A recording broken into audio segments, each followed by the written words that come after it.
Hey guys, back with part 2 on Teddy Ruxpin stories. So he should have 2 more after that singing one. So I'm going to turn him on right now. This time I have my tablet propped up so I don't gotta torture my poor hands trying to hold it up. Hi, my name is Teddy Ruxpin. Can you and I be friends? Alright, come on buddies. He doesn't like to sit very well. I'm trying to get him to sit. Come on. Hold on. Okay, I think that will work. Now you can see him. Come dream with me tonight. Teddy, hey Teddy. Sorry, I gotta change the story. Come dream with me tonight.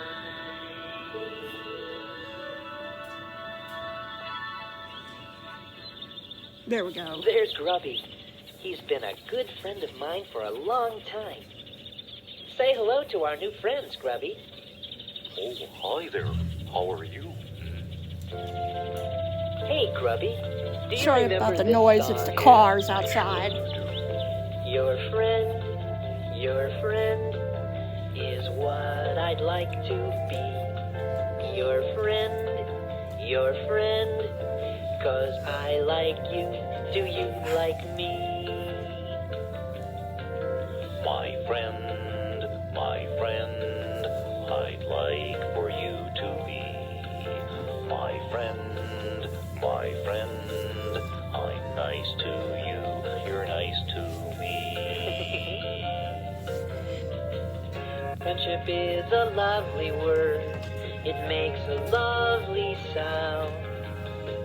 Friends are people that you like and like to be around. Your friend Your friend is what I'd like to be. Your friend,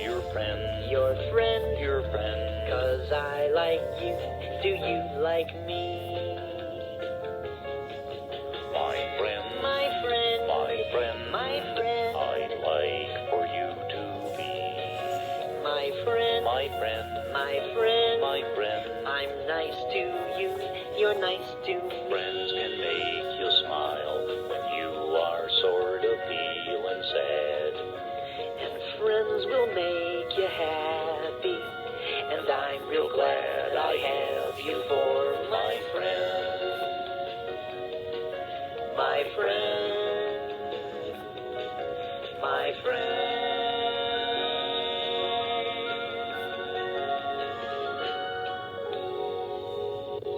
Grubby and I have always wanted to go in search of new and wonderful things. Then one day, I found part of a medallion and an old treasure map. They had been in my family for a long time. The treasure was supposed to be hidden in the far-off land of Grundo. And so, Grubby and I left our homeland of Rilonia and set out on our great adventure. Let's go to far-off places and search for treasures bright. Grundo was a long way from Rilonia, and after walking for many days, it didn't seem like we had made much progress. Teddy, my feet are getting sore. I must have stepped on every rock between Rilonia and here. You didn't tell me that adventure seeking would be this hard on my feet.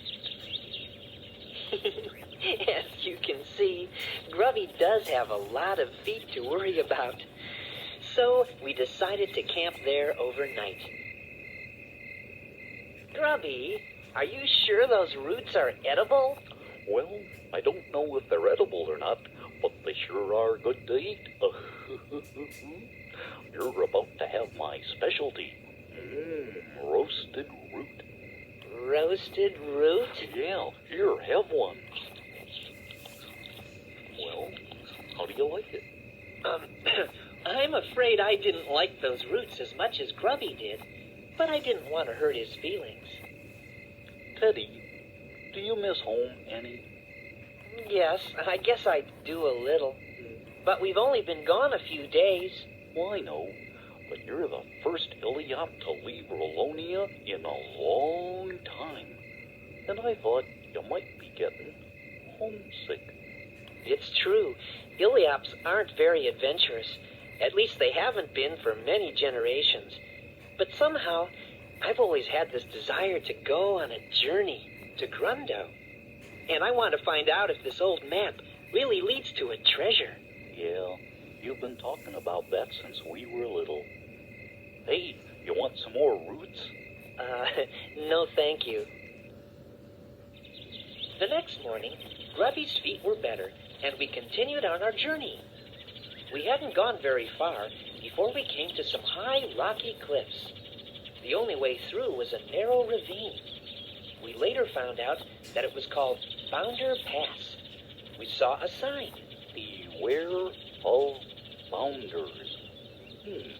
What do you suppose that means? I don't know, but there doesn't seem to be any other way to go. Yep, you're right. Well, let's go. We soon found out what bounders were. Look at that! Hopping mouths! Yeah, and them mouths are full of teeth. Whoa! They're going to catch us! Run faster, Grubby! I'm trying. That was the day we met Newton Gimmick. He was out on a walk, and he was picking up firewood. Look out! These things are after us! Run! Oh, take that. Oh, my. Here. Treacherous little bounders. As each bounder got close, Gimmick put a piece of firewood upright in its mouth, so they couldn't bite anymore. Soon the disabled bounders ran off. Thank you for saving us, sir. I lose more firewood that way. How do you do? My name is Newton Gimmick, but you can call me Gimmick. Say, aren't you an Iliop? Yes, I am. My name is Teddy Ruxpin, and this is my friend, Grubby. He's an octopede. We told Gimmick that we were on a journey to find a treasure. He said that one of his latest inventions might be very useful to us. Grubby and I were very interested. So we went to Gimmick's house. We didn't know it then, but one of the bounders ran up the steps of a tall tower that was nearby. Don't bother me, LB. I've almost got it. Now stop that. What is it you want? Oh, you've got that piece of wood stuck in your mouth again. All right, me.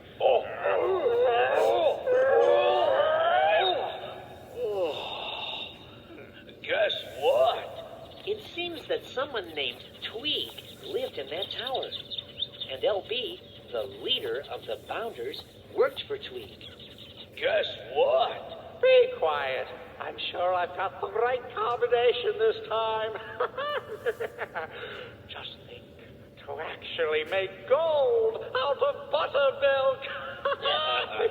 Gold out of buttermilk. Gold out of buttermilk. Tweed, the closest you've ever come to making gold is a buttermilk donut. LB, how many times do I have to tell you? The name is Tweak. Tweak. Hey, Tweed, Gimmick has visitors. Listen, I thought I told you to be quiet. Gimmick has visitors? Yup, 2 of them. I knew that Gimmick was up to no good. I've always known he wanted to steal my formula. Yeah, he's probably dying to make buttermilk donuts. We found out that Tweak really wants to get rich, but he doesn't care how he does it. And so, he doesn't trust anyone else. Through his spyglass, Tweak saw Gimmick, Grubby, and me sitting on Gimmick's front porch. You're right, LB.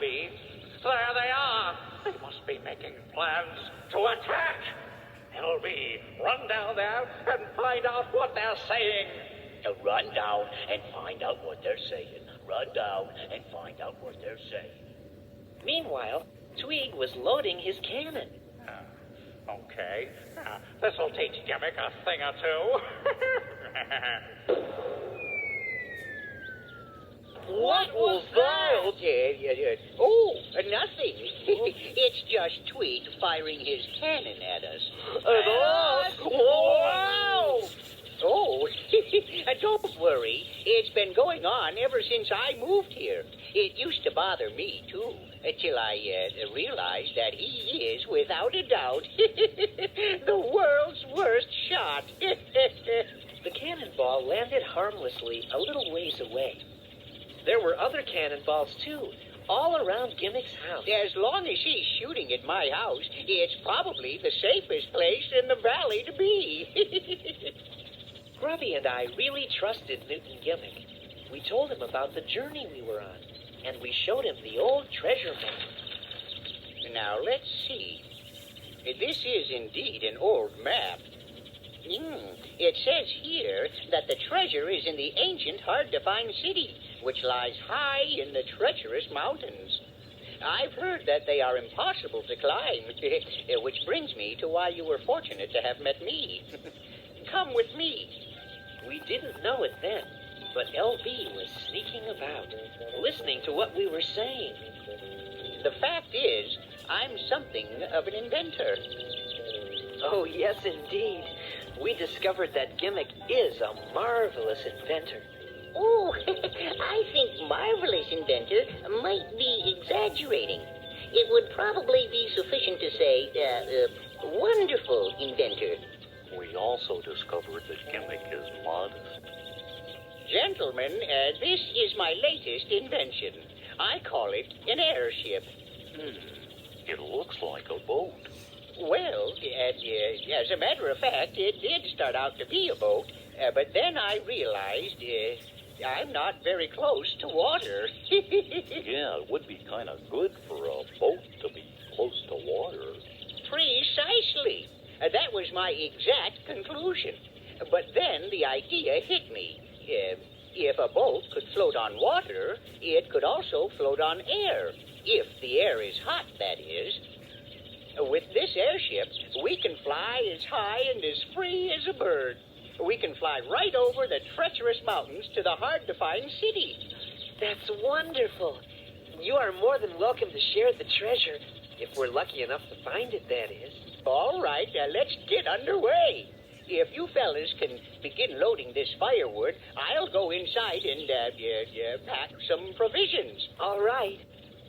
As Gimmick walked up to his house, he was still carrying the rolled-up map. Suddenly, LB jumped out at him. Horrid little mounders. Without thinking, Gimmick stuck the map into LB's mouth, just the way he had driven off the other bounders using firewood. Gimmick didn't realize what he had done. LB took the map to Tweeg. Look at you. That's twice in one day you've had that log in your mouth. Can't you do anything right? Oh, can't I do anything right? I ought to take that treasure map somewhere else. Yeah, treasure map? What treasure map? It's the one you're holding in your hand, Twing. Tweeg got really excited. He wanted to get the treasure, but LB told him that Gimmick, Grubby, and I were going after the treasure in the airship. So, Tweeg had an idea. Did you put my gold samples and formulae in a safe place? It's all taken care of. Is the wagon loaded? And that's all taken care of, too. Now sneak back to Gimmick's with this phony map. Oh, all right, please. Keep the fire hot, Grubby. Okay, Gimmick. Gimmick, do we have all the supplies? Yes. Where's the map? Oh, let me see. Now, where did I put that map? I don't see it here anywhere. Well, I'll go check in the house. LB snuck back to Gimmick's house and left the phony map that Tweeg had made. Here's the map. Yes. I found the map. Good. Here, I'll put it with the rest of the supplies. Say, Gimmick, something about the design of this airship doesn't seem quite right. Oh, don't worry, my boy. It's working just like I expected. As the airbag filled with hot air, the ship began to lift off the ground. Teddy, something just doesn't seem quite right. Newton Gimmick was delighted with his new invention, but somehow something still didn't seem quite right. Do you know what it was? Teddy, something just doesn't seem quite right. And I think I know what it is. Oh. We're tipping over! We're tipping over! Look out, Grubby!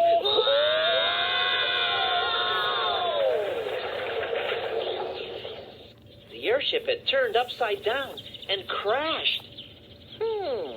Apparently, something wasn't quite right. Oh, really? Maybe it was the hot airbag trying to get out from under the ship? Yes, Grubby. That may be it. We discovered that the hot air should pull the ship up into the sky, not push it, which meant that the ship would have to be suspended by ropes from the airbag. Indeed, Teddy. And once we had done that, everything was all right. And so, as the airship lifted off the ground, Grubby and I were happy to have met a new friend. We liked Newton Gimmick because he loved to discover new and wonderful things. And we looked forward to the many adventures that we would have. And if our dream's a good one, and if we see it through, then the wondrous dream we dream tonight someday just might come true.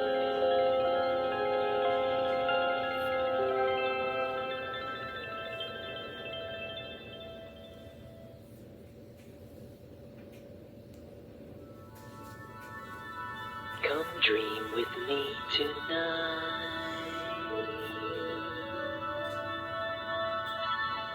This story is about how my friend Grubby and I were on a journey to find a treasure. On the way, we had met Newton Gimmick and learned about his amazing airship. The airship seemed to be working, at least we thought so, until we discovered a new problem. All right, and now that everything is working properly, let's check the map once more so that we can head in the right direction. Gimmick, how do we make the airship head in the right direction? We just, that's a very interesting question, Teddy. Well, you better remember the answer pretty quick, Gimmick, before we drift into that big tree over there.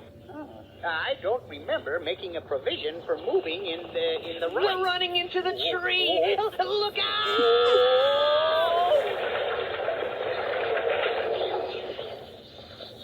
Now what'll we do? We could make the ship go up and down okay, but we couldn't steer it very well. In fact, we got stuck in a tree. Suddenly, we heard a tiny voice. Just what are you doing in my tree? Who said that? I said that, and I'll say it again. Just what are you doing in my tree? We discovered that the voice was coming from a tiny flying lady. Hey, would you look at that? What is it? I'm a wood sprite. No. There is no such thing as a wood sprite. Oh, no? And I suppose there's no such thing as a big bag of air stuck in my tree. But there it is, big as life. She was a real wood sprite, no bigger than a bird, and very pretty. Well, how about moving this Oh. Do you really think I'm pretty? Oh, yes, I certainly do. Oh, aren't you sweet? And who are you? Well, I'm Teddy Ruxpin, and this is Grubby, and this is Newton Gimmick. How do you do? How do you do? How do you do? My name is Leota. I'm pleased to meet you, and I'm sorry if we damaged your tree. Oh, that's all right. Is there anything I can do to help? Well, I'm not sure. You do understand the simple basics of aerodynamics, don't you? Huh? Leota showed us how to get down out of the tree. Then she gave us some ideas about steering the airship. Now, in order for your airship to move in any given direction, you must apply a force in the opposite direction, such as this large, manually driven propeller. Then you will have to know something about the effect of wind and various aspects of navigation. It's very simple. Well, it all sounded very confusing at first, but Leota had been flying all of her life and knew just what we should do to make the airship work. Everything's ready, Gimmick. All right, release the tether lines. Aye, aye, Gimmick. Okay, Gimmick.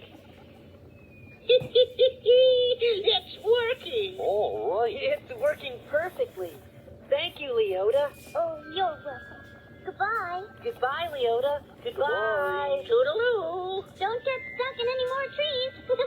Bye. Let's build a giant airship and sail into the sky. The airship flew just the way Gimmick had expected it to. We followed the treasure map that Grubby and I had brought with us from Melonia. But we were in for a big surprise. Gimmick, shouldn't we be getting close to the moss forest? Yes, I think so. We made good time yesterday.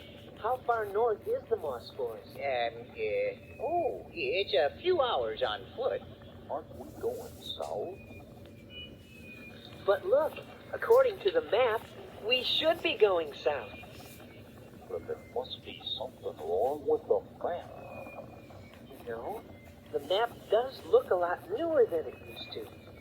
And look, it says the treasure is buried in the Great Desert. Then it has to be a phony map.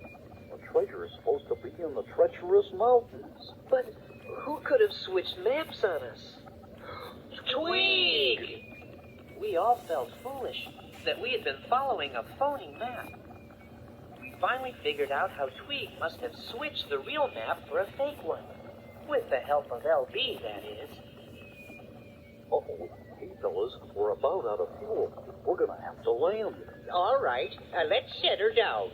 Maybe we can determine which direction to head in. We ran out of the wood that we used for fuel in the airship, and we were forced to land in the Great Desert. I don't think we're gonna find much wood around here, fellas. I'm afraid you're right, Grubby. Oh. Gimmick, are you all right? Yes, I'm fine. I just tripped over this rock. Very interesting. What's interesting, Gimmick? Yes, I thought so. This isn't just a rock. It's coal. You mean the kind of coal that burns? Yes, and we can use it for fuel. If we can find more of it, that is. Hey, there's lots more coal in this cave over here. We started carrying the coal to the airship. After we had made several trips, we had almost enough coal, and it was starting to get dark. This load should do it. Gee, it's getting dark in this cave. Say, you don't suppose anything lives in here? No, I think that for a region as arid and inhospitable as this desert to support any form of life as we know it would be virtually impossible. Suddenly, we were surrounded by strange creatures. The creatures started pushing us into the cave and through tunnels. They led us to another large cave where one of the creatures seemed to be their king. He was wearing a crown, and he was very angry. Put this one to work, and take the other two to the dungeon, and lock them up. Pardon me, sir. What is it we've done? If it's the coal you're worried about, we'll be happy to pay you for it. Get them out of here! They took Grubby away and locked Gimmick and me up in a cell. Gimmick, why are those things so unreasonable? I don't know, Teddy. What kind of creatures are they? I don't know that either. They're mud blobs. Huh? we discovered that we were not alone in the cell. Oh, hello. My name is Teddy Ruxpin, and this is Newton Gimmick. Well, how do you do? My name is Prince Aaron. Prince Aaron, the son of King Nogbert? Yes. Well, what are you doing here? Well, my sister, Princess Eruzia, was kidnapped and taken from our land. I'd been searching for her when I was captured by these horrid mudblops. They captured me with ease. I'm a failure and a coward. Just because you couldn't fend off those brutes, mudblops, you called them, well, that doesn't make you a coward by any means. It's true, Prince Aaron. You shouldn't blame yourself. Well, all I know is I've been here for a long time. There's no telling what's happened to my sister by now. Prince Aaron's story was very sad. No one knew who had taken his sister. We wished that there was something we could do to help, but how could we get out of the Mudbluff dungeon? We had been in the cell for a long time when a character wearing a long coat and a hat walked right through the dungeon. He was carrying some kind of device with a bright light. He aimed the light at us. What's going on? I don't know. Then the character with the coat turned around and shined the light on a Mudbluff guard. The Mudbluff held his eyes and screamed. What do you suppose that was all about? I haven't a clue, my boy.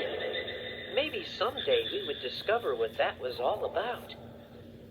Then a Mudbluff guard brought a large pot of some sort of food. Hold up your plates. Thank you. I wonder what this stuff is. It smells awful.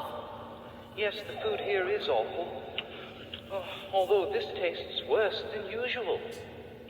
As we were trying to eat the stuff, part of the dirt ceiling broke loose and fell into Gimmick's plate. Hey! Look, I see light up there. Yes, you're right. It must be daylight. Maybe we can dig our way out. We were able to dig through the ceiling and get out of the cell. We found ourselves back on the desert floor. Come on, let's find the airship. When we got back to the airship, we tried to figure out how to rescue Grubby. That's when Gimmick had a good idea. We left Prince Aaron to guard the ship, and Gimmick and I went back into the Mudbluff cave, carrying lanterns. Oh, my eyes! Oh! Gimmick, you were right. The Mudbluff's eyes are sensitive to light. Yes, indeed. Look at him run. We've got to find Grubby. Grubby! Hey, fellas, I'm in here. Grubby was working in the kitchen. Hey, Grubby, come on, let's go. Okay, as soon as I finish this batch of root stew. You mean you were making that stuff we were eating? Yeah, these mud guys love my root stew. They even let me give you an extra portion. Grubby, come on, let's get out of here. We managed to get safely back to the airship and lift off. Prince Aaron, this is Grubby. Hello, Prince Aaron. How are you, Grubby? Okay, thank you. That's when we told Prince Aaron that it was much more important for us to help him find his sister than to look for the treasure. Yes, indeed. We all want to help you find your sister. Yep, we sure do. Well, thank you. Thank you very much. Prince Aaron had no idea who had taken his sister, so we decided to head north and look for clues. Grubby and I had set out on our journey to find a treasure, but now there was something more important to do. And we were really happy to have gotten away from those mudbluffs.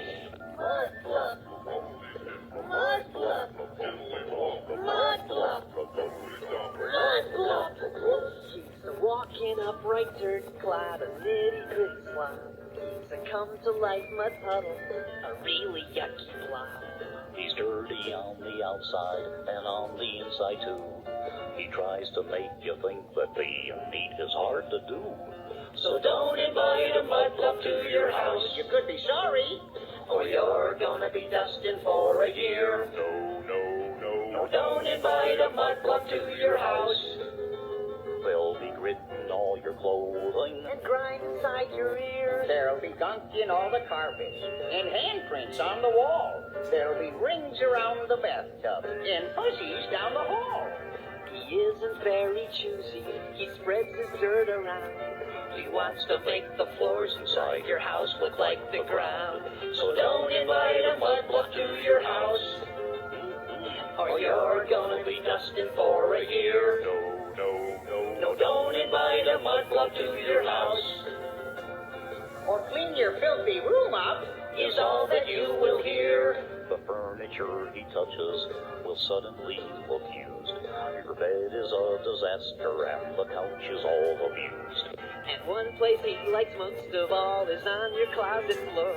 He piles things up so doggone high that you can't close the door. Mudblock. Mudblock. Mudblock. Mudblock. He's a walking upright dirt clod, a nitty-gritty slob.